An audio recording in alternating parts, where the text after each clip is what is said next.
আসসালামু আলাইকুম viewers, welcome back to my channel. আমার চ্যানেলের আরও একটা ঠান্ডা ঠান্ডা শরবতের রেসিপিতে আপনাদের সবাইকে স্বাগতম। আজকে আমি তৈরি করে দেখাবো মৌসুমী ফল আম দিয়ে ব্লেন্ডার ছাড়া ঠান্ডা ঠান্ডা টক ঝাল মিষ্টি শরবত বা আম পান্না।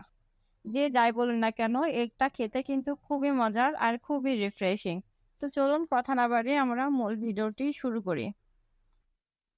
কাঁচা আমের শরবতটা তৈরি করার জন্য আমার এখানে সবার প্রথমে কিছু কাঁচা আম লাগবে।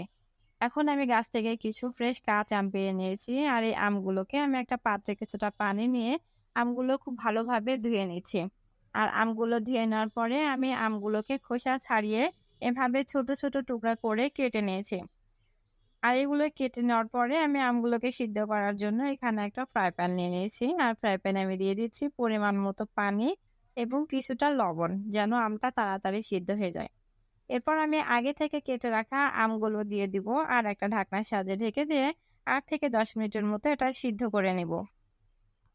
আমগুলো সিদ্ধ হয়ে গেছে। এখন আমি এভাবে একটা পাত্রের উপর স্ট্রেনারে আমগুলো ঢেলে নিব, আর এভাবে একটা চামচের সাহায্যে ঘষে ঘষে আমি আমের পিউরিটা বের করে নিব। দেখুন, আমাদের কিন্তু আমের পিউরিটা ভালোভাবে বের করে নিয়েছি। এখন এটা আম পান্না বানানোর জন্য রেডি। আম পান্না তৈরি করার জন্য আমি এখানে সবার প্রথমে একটা পাত্র নিয়ে নিয়েছি, আর আগে থেকে যে আমের পিউরিটা বানিয়ে রেখেছিলাম সেটা পাত্রে দিয়ে দিয়েছি। এখন আমি আমের পিউরিটার ভিতরে দিয়ে দিচ্ছি 1 টেবিল চামচ বিট লবণ গুঁড়া, আর দিয়ে দিচ্ছি 1 টেবিল চামচের মতো লাল মরিচের গুঁড়া। আপনারা ঝালের পরিমাণটা বাড়িয়ে কিংবা কমিয়ে নেবেন। আমি 1 টেবিল চামচ দিচ্ছি, কারণ আমার বাসায় বাচ্চা আছে, এজন্য আমি অল্প করে দিচ্ছি। এরপর আমি এখানে দিয়ে দিচ্ছি 150 গ্রামের মতো চিনি। চিনির পরিমাণটা আপনারা আপনাদের স্বাদ অনুযায়ী বাড়িয়ে কিংবা কমিয়ে নেবেন। এরপর আমি এখানে দিয়ে দিচ্ছি পরিমাণ মতো পানি। আর পানিটা দিয়ে দেওয়ার পরে আমি এখানে একটা চামচের সাহায্যে খুব ভালোভাবে আমের সাথে পিউরিটা মিশিয়ে নিচ্ছে। আর এভাবে খুব ভালোভাবে নেড়ে চেড়ে মিশিয়ে নেওয়ার পরে কিন্তু দেখুন, আমাদের পানির সাথে কিন্তু আমের পিউরিটা খুব ভালোভাবে মিশে গেছে। এখন আমি এর ভিতরে দিয়ে দিচ্ছি 2 ফোঁটা গ্রিন ফুড কালার। এটা সম্পূর্ণ অপশনাল, আপনারা এটা পারলে স্কিপও করতে পারেন। ফুড কালারের পরিবর্তে এখানে ধনিয়া পাতা কিংবা পুদিনা পাতা দিলেও চলবে। আমি এখানে ভিডিওতে কালারিং এর জন্য ফুড কালারটা ইউজ করছি। আমার সম্পূর্ণ পিউরিটা কিন্তু তৈরি হয়ে গেছে। এই অবস্থাতে আপনারা এটা চাইলে ডিপ ফ্রিজে রেখে সংরক্ষণ করতে পারেন। আমি এখন আপনাদেরকে জুসটা তৈরি করে দেখাবো। আম পান্না বা আমের জুস যেটাই বলেন না কেন, সেটা তৈরি করার জন্য আমি এখানে কিছু গ্লাস নিয়ে নিয়েছি, আর এই গ্লাসের ভিতরে আমি 2 টুকরা করে বরফ দিয়ে দিয়েছি। আর বরফটা দিয়ে দেওয়ার পরে আমি আগে থেকে যে আমের পিউরিটা বানিয়ে রেখেছিলাম, সেই আমের পিউরিটা আমি প্রতিটা গ্লাসে এভাবে হাফ করে ঢেলে নিচ্ছি।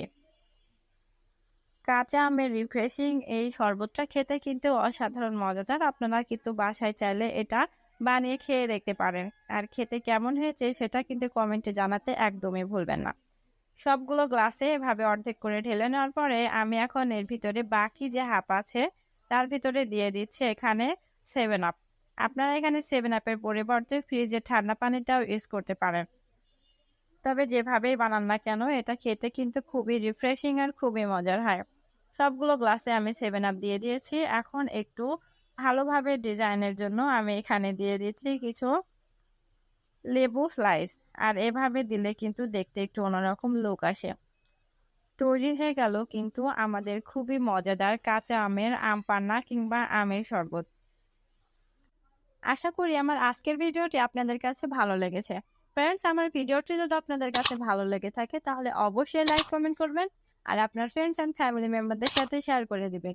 আর এরকম নতুন নতুন আরো ভিডিও পেতে আমার চ্যানেলটা সাবস্ক্রাইব করে পাশে থাকা বেল বাটনটি ক্লিক করে দিবেন। আজ এ পর্যন্তই। সবাই ভালো থাকবেন, সুস্থ থাকবেন। আল্লাহ হাফেজ।